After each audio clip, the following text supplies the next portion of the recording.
C'est un vœu très, très important pour nous parce qu'il concerne la vie quotidienne des Grenoblois et elle nous préoccupe beaucoup.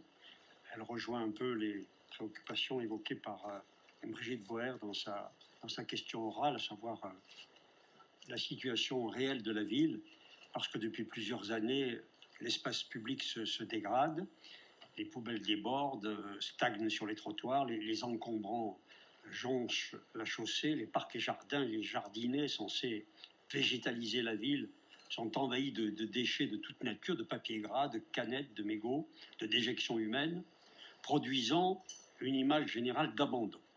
Et en conséquence de cette saleté générale, les rats prolifèrent et leur régulation n'est plus assurée, faisant craindre pour l'hygiène de la ville et de ses habitants.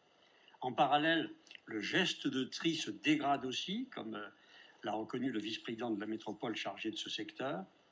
Et alors que notre métropole était déjà en retard dans ce domaine, il est à craindre que cette tendance ne s'aggrave. Notre centre de tri est très en retard dans sa modernisation et des accidents l'ont même rendu inopérant pendant une période. Il va être de plus en plus difficile de demander aux habitants d'effectuer des gestes de tri et d'avoir un comportement citoyen en matière de propreté, alors que les collectivités publiques n'assument pas leurs fonctions de base dans ces domaines. Toute l'organisation est défectueuse depuis plusieurs années, sans que, monsieur le maire, vous ayez eu le souhait, la volonté ou l'intérêt daigner vous intéresser à ces questions, je reconnais triviales, comme si la préoccupation de l'avenir de la planète interdisait de traiter en même temps les problèmes concrets de ses habitants, qui ont d'ailleurs des conséquences sur l'état de la planète. Alors dans ces dossiers, parce qu'il faut être très concret et positif, la superposition et la répartition des compétences entre la métropole et la ville sont une catastrophe visible qui laisse pourtant des décideurs politiques indifférents. Et les captifs de la ville en sont les premières victimes, puisqu'elles subissent cet espace public sale, mal entretenu, triste, quand ils se déplacent dans la cité. Moi, j'ai encore une mère de famille qui m'a envoyé hier, elle était parc des Champs-Élysées, près de Bachelard, promenant sa fille handicapée, parce qu'elle ne peut pas sortir de la ville. Voilà, elle passait au milieu des détritus et des poubelles. J'avais lu que l'adjoint à la fraîcheur disait que c'était la faute au beau temps, parce que quand les gens sortent beaucoup, les poubelles débordent. Ben oui, les Grenoblois posent leurs déchets dans les poubelles. C'est un problème que de les ramasser. Donc, la ville est censée être responsable de la propreté urbaine. Mais lorsque les poubelles des parcs et des rues débordent, on ne trouve plus personne pour l'expliquer, sauf ce qu'a répondu l'adjoint concerné. Et si les citoyens déposent consciencieusement leurs déchets dans les poubelles, alors c'est de leur faute. Tout ceci est incompréhensible. Alors la métropole, elle gère les déchetteries, elle en fixe les horaires et les tarifs qui ne sont pas adaptés aux besoins. Mais elle ne met aucun moyen de ramassage sérieux de ceux-ci pour tous ceux qui ont fait le choix recommandé par ailleurs par la ville, à savoir de ne pas avoir de voiture. Parce que transporter un meuble ou un réfrigérateur en vélo, c'est difficile. Comment transporter les encombrants? Il semblerait qu'un dispositif de décharge mobile soit mis en place par la métro, mais il est visiblement très peu opérationnel et avec des délais de mise en place particulièrement longs. Alors, les encombrants, pardon d'être un peu technique, mais j'ai essayé de comprendre pourquoi ça ne fonctionnait pas. Les encombrants qui sont abandonnés sur la chaussée, même s'ils sont illégaux, sont in fine de la responsabilité de la ville, laquelle étant considérée comme un professionnel, ne peut pas les déverser dans les déchetteries publiques et les livre donc à une société privée. J'ai bien compris. Et les différentes poubelles censées favoriser le tri sélectif sont un échec complet du fait de la complexité de l'organisation, des conditions de ramassage.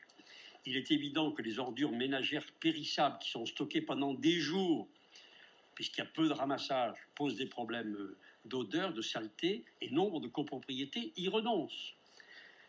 L'absence de ramassage différencié, suivant que les secteurs sont très peuplés ou comprennent beaucoup d'établissements de restauration, rend également inopérant le résultat escompté en matière de propreté.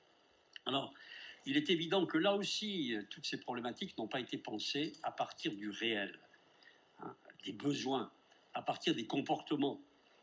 C'est des solutions théoriques qui ont été plaquées sur une réalité qui résiste. Et de ce fait, notre territoire régresse en termes écologiques, de qualité de vie, de propreté et d'image. Donc, voilà cette analyse qui est, je pense, la plus objective possible. Et nous demandons, nous, que le conseil municipal demande à la métropole de prendre la mesure de cette situation et de prendre des décisions pour y mettre fin. Quelle est la solution que nous proposons? C'est de mettre en place une autorité politique unique pour gérer l'ensemble de ces problématiques par délégation donnée d'une collectivité à l'autre.